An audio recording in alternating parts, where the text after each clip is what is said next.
श्रीमन्नारायण नारायण हरि हरि ओम।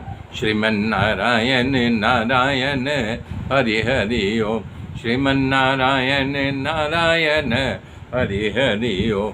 श्रीमन्नारायण नारायण हरि हरि ओम। मेरे मित्रों, तब बांस की नाक को मथनी जैसे बना के उसमें लपेट दिया गया। मंदराचल पर्वत पे 2 ही 3 चक्कर जब चला, तब जो है लेकिन दानव लोग बोले कि नहीं, हम लोगों को मुंह पकड़ा दिया है, मुंह खराब होता है, बीज उगलेगा। तो इस प्रकार से अंदर अंदर बात होने लगा। तब जो है नहीं कि एक बोला, राक्षस बात तुम्हारी सही है। तब बोले चलो हम लोग नहीं करेंगे, छोड़ करके समंदर से बाहर आ गए। देवता लोग बोले भाई क्या हुआ? बोले हम लोग भी पढ़े लिखे हैं, हमारे भी खानदान में सब यानी कि भगवान के भक्त थे, हम लोगों को ज्ञान है। सर्व का मुंह जो है यानी कि जहर उगलेगा। तो बोले भाई देखो, भगवान ने बोला क्या करना? बोला हम पूंछ पकड़ेंगे। जब पूंछ पकड़ लिए तो फिर दोनों में राक्षसों में बात होने लगी। बोले यार पूंछ जो है सर्व का मंगलकारी होता है। हाँ, तो सब देखने लगे। फिर जो लोग आ गए, बोले अब क्या हुआ? बोला देखो, सांप जो है अशुभ अंग पूंछ कहलाता, हम लोग नहीं पकड़ेंगे। तभी असुर सेनापति जो बोला कि हमारे दादा हमको ज्ञान दिए थे, हमको मालूम है, तुम ही लोग पूंछ पकड़ो, हम मुंह पकड़ेंगे। तब भगवान ने कहा देखो, एक बार निर्णय कर लो, फैसला कर लो, क्या पकड़ना है? बोले नहीं, हम लोग मुंह ही पकड़ेंगे। तब बोले अब अदला बदली नहीं होगा। बोले ठीक है। तब उन्होंने मुंह न पकड़ करके बांस की नाक का जो है गला पकड़ लिया। मंथन शुरू हो गया। लेकिन अचानक देखे कि जो है पहाड़ जो इतना वजन था धीरे धीरे पानी में बैठ रहा है। तब भगवान ने आन देखा, ताव देखा, विशाल कच्छप का रूल पकड़ करके पानी के अंदर घुस गए। मंदराचल पर्वत को ऊपर उठाया। फिर जो है यानी कि उनका यानी कि रस्सा कसी शुरू हो गया, मंथन शुरू हो गया। बहुत देर तक मंथन चलता रहा। तो उसमें तो कुछ नहीं लिखना। तो बोले अब तो अचानक जो है विष निकला, विष उछलने लगा धबाधब। बोले अब क्या हो? तो विष निकला। हाँ, क्या किया जा सकता? भगवान ने कहा एकमात्र महादेव जी हैं कि हमको तुमको बचा सकते हैं, उनके पास जाओ, उनकी प्रार्थना करो।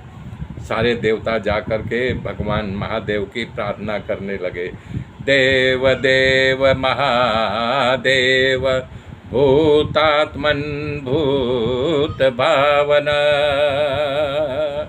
जा कर के भगवान महादेव की प्रार्थना करने लगे। देव देव महादेव भूतात्मन भूत भावना। त्राहि न शरणापन्नं त्रैलोकस्य दहनाद् विशात्। त्वमेकं सर्वजगत ईश्वरो बन्धमोक्षयो। त्वं त्वामर्चन्ति कुशला प्रपन्नार्तिहरं गुरो।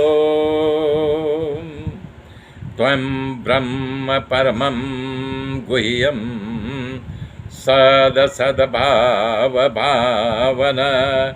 नानाशक्तिभिराभक्ति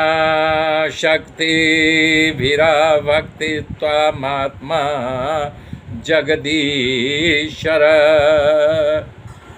देवताओं ने जब इस प्रकार से प्रार्थना करने लगे, हे महादेव, आप समस्त प्राणियों के आत्मा और समस्त प्राणियों के जीवन दाता हो। जब प्रलय होता है तो आप ही संसार में प्रलय का रूप दिखा करके पूरे संसार को पानी में समाहित कर देते हो।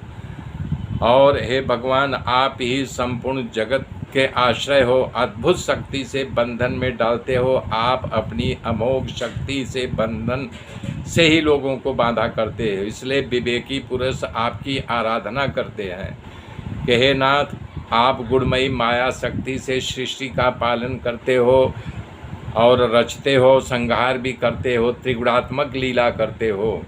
जब पालन करते हो, रचते हो तो ब्रह्मा बन जाते हो, पालन करते हो तो विष्णु बन जाते हो, संहार करते हो तो शंकर भगवान बन जाते हो। हे नाथ, समस्त वेद आप में ही प्रकट हुआ है, इसलिए आप ज्ञान हो। मूल स्रोत ज्ञान का आप ही हो। इसलिए थोड़े से भक्ति से एक लोटा पानी चढ़ाने से ही आप प्रसन्न हो जाते हैं। हे भगवान, आप मुझ पर प्रसन्न होइए। इस प्रकार से देवता लोग जब प्रार्थना करने लगे तो भगवान शंकर प्रसन्न हो गए। मेरे मित्रों, मेरे साथ बने रहिए, आगे की कथा कल जोड़ूंगा।